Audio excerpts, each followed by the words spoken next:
the process. Just walk through us about vote harvesting, mail ballot harvesting, what that looks like on the ground. What's the interaction with the voter look like? What do the ballot harvesters do? Sure. Based on testimony you've heard, investigations you've conducted, cases you've prosecuted. Sure. The most effective approaches that we've seen is to approach the voter as if you're in some sort of official capacity or connection with the voting process. Wear something. Introduce yourself to the voter and you tell them, "We're here, Ms. Smith, we're here today to help you with your mail ballot. Do you know where it is? Do you mind going and getting it?" They can come in the house, they can do it on the porch, right? And Ms. Smith comes with her ballot, and they take the ballot from her and start talking to her about it. Sometimes there's a giveaway race at the top of the ballot, right? I could ask you who you want to vote for president, and I may vote that the way that you want because I don't care. I care about the down ballot races that I'm getting paid to harvest. And that's how this works. So I may ask you who you want to vote for president. It may end there, or we may talk about, vice president, not vice president, but senator or whatever. And then from there, the ballot gets filled out the way that I, the harvester, want to, and it gets put in the envelope. I have the voter sign it, and we go on. And I may leave a little token of my appreciation with the voter, whether it's a scarf or a fruit basket, or we've seen a lot of things. So the prequel to that phase that's the harvesting phase. The seeding phase is where we proliferate those target districts with as many mail ballots as possible. We do that through the application process.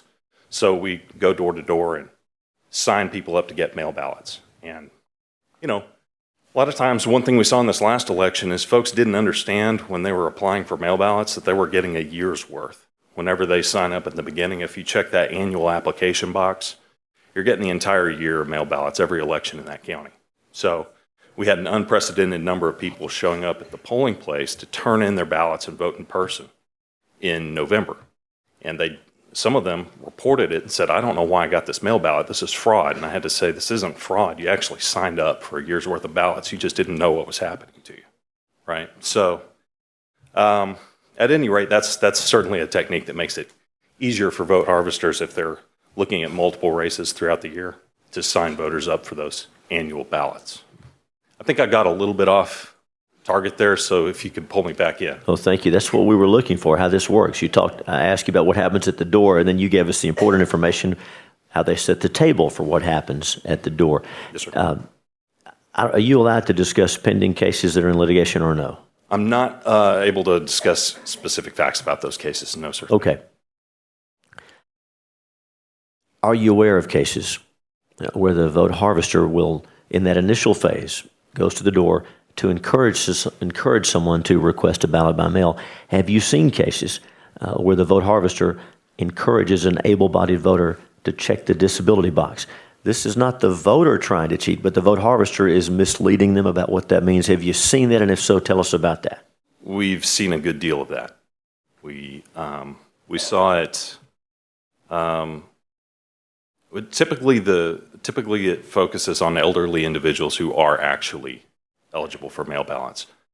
But there may be a calculus done, depending on how sophisticated this operation is. How many mail ballots do we need to swing this election? What do we expect that target is? And depending on how many mail ballots you need, you may have to go past the over 65 group, and you may have to hit everybody in that area and try to sign able-bodied people up for disability ballots.